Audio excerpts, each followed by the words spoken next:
I'm going to talk a little bit about why I feel that you should consider a 36-hour fast. Why I feel like it would be a good thing for you to try. And also, how you can get to doing a 36-hour fast. It was not easy for me to get to start doing a 36-hour fast. I had to actually work my way up to doing that. And I did it by using intermittent fasting and basically working my way up to the 1 meal a day. And then after that, just extending it as far as I could. I extended my 1 meal a day up till about 26 to 27 hours. And once I got there, then I decided to go ahead and try the 36-hour fast.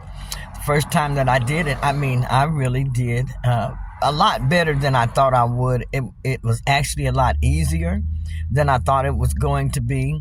One of the things that concerned me the most about doing the 36-hour fast was making sure that I got enough electrolytes. And as you can hear, I'm sitting outside. But I was concerned about getting enough electrolytes because I already take supplements. So I added in the elements because I see everyone that used the elements. And actually the elements was too salty for me. I noticed that my blood pressure was elevated afterwards, after using the elements. And the next day it stayed elevated. And so I figured out that it was the elements and it was too salty for me. So I really haven't tried the element electrolytes anymore yet.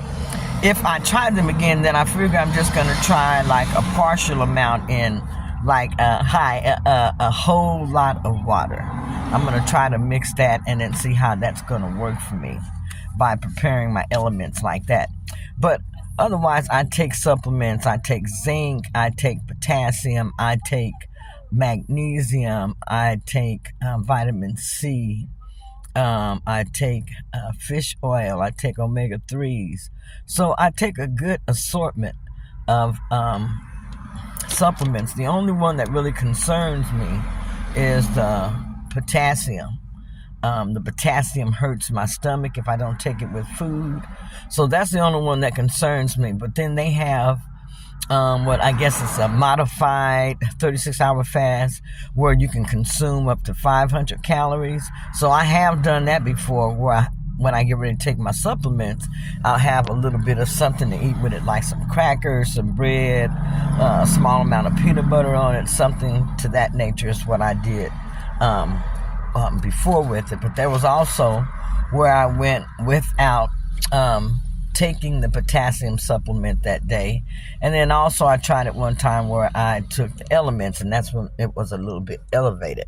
So that was really my only concern. Now, I did have cravings as far as around the times that I usually eat. When I have my 2 meals a day, when I'm doing OMAD, my 2MAD, and then when I have my other meal in the evening, it was around those times that I did have cravings. But what I did was find something to do, keep myself occupied during that time. Also, I drank a lot of liquids at that time. I drank water whenever I, had cravings, and that helped a whole lot. I want to add in more green tea to my diet. I used to drink green tea, but then I stopped drinking a lot of it because of my warfarin.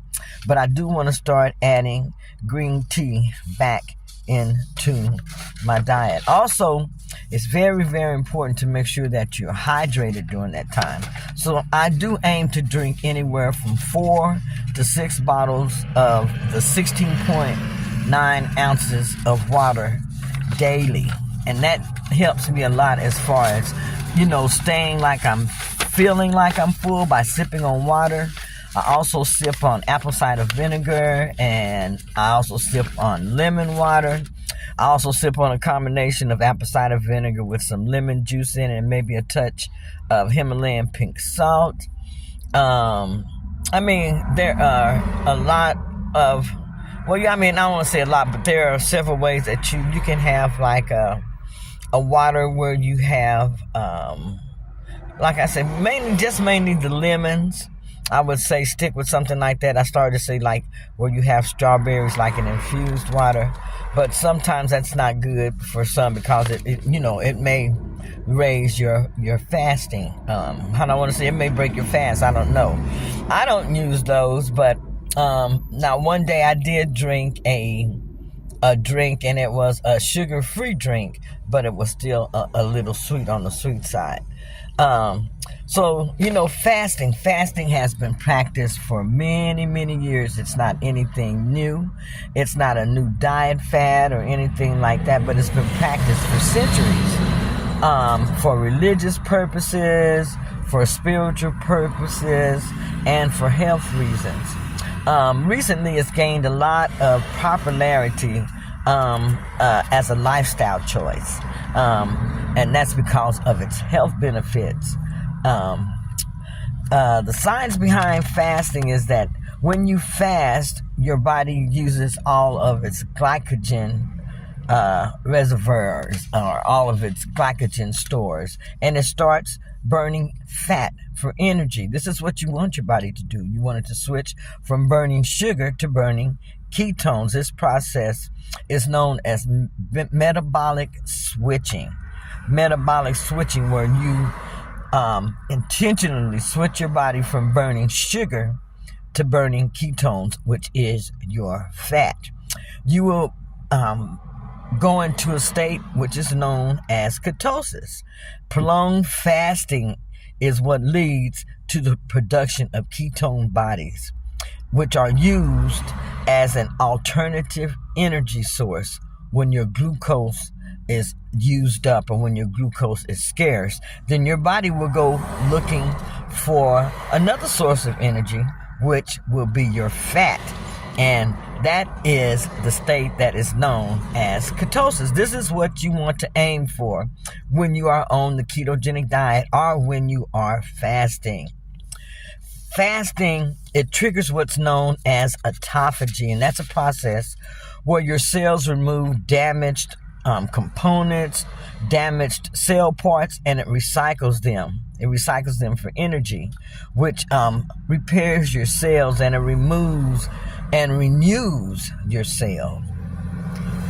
Cell renewal. That is what fasting does when it gets to prolonged fasting. There are a lot of health benefits that come along with fasting. One that's popular today is weight loss. Intermittent fasting can help with weight management by reducing calorie intake and promoting fat burning. Intermittent fasting can help with weight management by reducing your calorie intake. Automatically, you're reducing your calorie intake when you start doing intermittent fasting, because you're going to start limiting how many times you're eating and when you are eating. And that's going to promote reducing your calorie intake and promote fat burning. Also, health benefit of fasting, it improves your metabolic health. Fasting can improve your insulin sensitivity, it reduces inflammation, and it lowers the risk of type 2 diabetes. That is what is concerning to me right now, because my insulin is back in a pre-diabetic stage. I had blood work done last week, and it says that my insulin was 6.1. So that is back to a pre-diabetic stage. So I have to really start watching what I'm eating. I have to stop snacking and doing all of those things. I need to be serious about my health. You need to be serious about your health. You are the only one that can get your health going in the right direction. It is up to you. It's up to us to do the right thing. It's up to us to eat the right foods. It's up to us to add in exercise that is going to be beneficial for us. Also, fasting has been shown to have some longevity factors for people. Some studies suggest that fasting may increase our lifespan by reducing oxidative stress and promoting cellular repair. Yes, by promoting cellular repair, which is by causing autophagy to kick in, to cause our cells to get rid of the old components and the bad parts of the cell and to renew our cells. That is what we should really be aiming for, especially if we are fasting. It also helps with brain health. Yes, fasting helps enhance the cognitive function and protect against neurodegenerative diseases such as Alzheimer's disease and dementia. It helps with brain health, which is very, very important as we get older. As we get older, sometimes our cognitive functions can go down. So fasting helps with that. The keto diet helps with that. Eating certain foods and adding in exercise and just being aware, all of this is going to help us as far as in the long run as we age and get older. A study that was led by Dr. Ido Goldstein from the Hebrew University of Jerusalem found that repeated fasting triggers a cellular memory mechanism in the liver, enhancing its response to future fasting events. So I have notes that I'm reading from, but that study is saying that if you're fasting and you continue to fast, that you trigger a cellular memory mechanism in the liver that makes future fasting events, I believe, work better for you. So that's just some of the things that you can benefit, and that's going to help you in your fasting. I just wanted to share that with you. And we'll talk later in the next one a little bit more. Okay.